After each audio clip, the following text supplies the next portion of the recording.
Hello दोस्तों, कैसे हो। उम्मीद करता हूँ आप सब लोग बहुत अच्छे होंगे। मैं टीसी न्यूज़ से अमित कुमार। आज फिर हम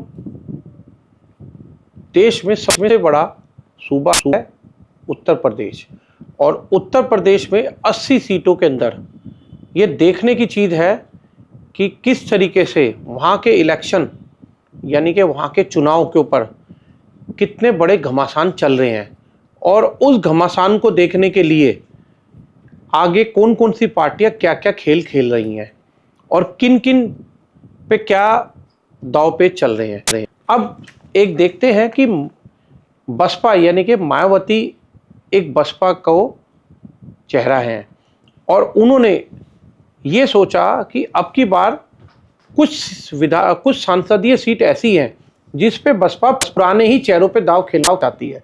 मतलब जो सांसद उनको छोड़ के नहीं गए उनके ऊपर वो दोबारा दाव खेलने के पूरे मूड में है, क्योंकि उन सांसदीय सीटों पे बसपा दूसरे या तीसरे नंबर पे रही है, और इसमें काफ़ी हद तक काफ़ी अच्छे वोट पिछली बार निकाले हैं।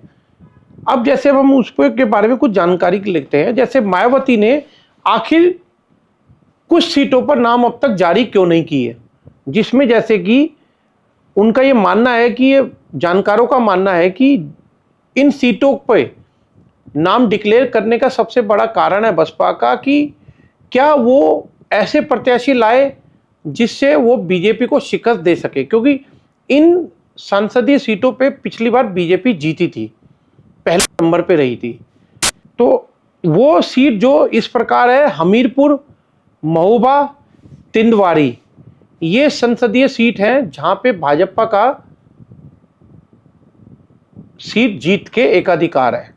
तो अब इसके अंदर जिसमें कांग्रेस और सपा गठबंधन के उम्मीदवार भी घोषित हो चुके हैं, बीजेपी वगैरह सबके, अब इसके अंदर बसपा ने अपने उम्मीदवार उतारने के लिए अभी तक पत्ते नहीं खोले हैं, पर उनका जो सूत्र बताते हैं कि उनका जो पूरा मूड है वो नए प्रत्याशी ना लाके उन प्रत्याशियों पे दाव दोबारा खेलना चाहते हैं जो पिछली बार इसी संसदीय क्षेत्र से चुनाव में आए थे, क्योंकि पिछली बार इन्होंने काफ़ी अच्छे वोट गेन किए थे। जैसे कुछ चीज़ें आपको बताता हूँ, जैसे रामफुल निषाद है, ये फतेहपुर मोहम्मद समेत कई लोगों ने आवेदन किया।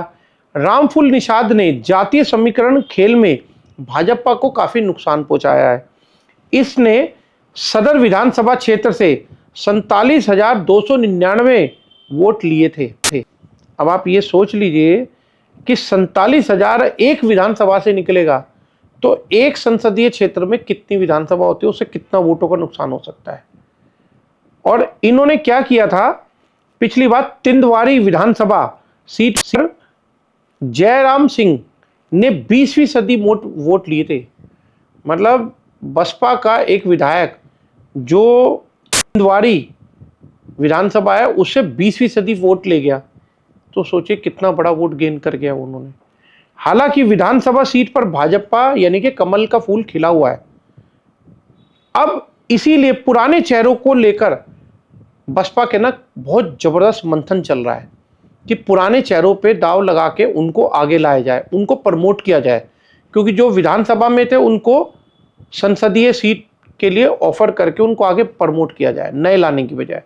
तो अब इसमें क्या हो रहा है कि 2 सीटों पर जातीय समीकरण के हिसाब से बसपा का कब्जा है।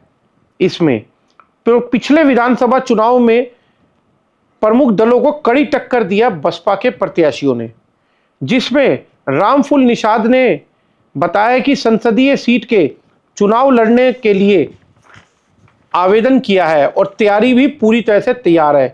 यदि पार्टी उनके नाम पर मोहर लगाती है तो पूरी ताकत से वे चुनाव लड़े। और बता दें कि संसदीय क्षेत्र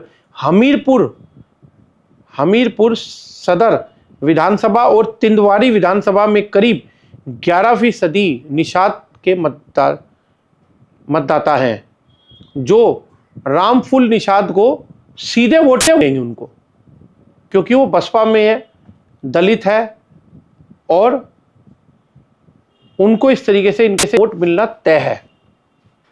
तो पिछले विधानसभा चुनाव में भी जातीय समीकरण बिगाड़ने में इन्होंने काफ़ी बड़ा नुकसान किया था बीजेपी को, और बाकी सपा को भी नुकसान किया है, क्योंकि कहीं ना कहीं सपा का वोट इन्होंने ही काटा है।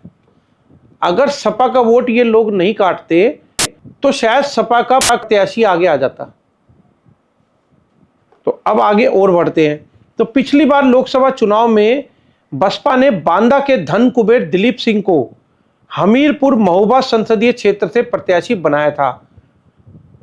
इन्होंने काफी अच्छी टक्कर दी थी और दिलीप सिंह को 3,26,470 वोट मिले थे पिछले संसदीय चुनाव में, और बीजेपी को काफी अच्छे वोट मिले थे, पर इनको भी 3.25 लाख के करीब मोटा मोटी वोट मिल गए।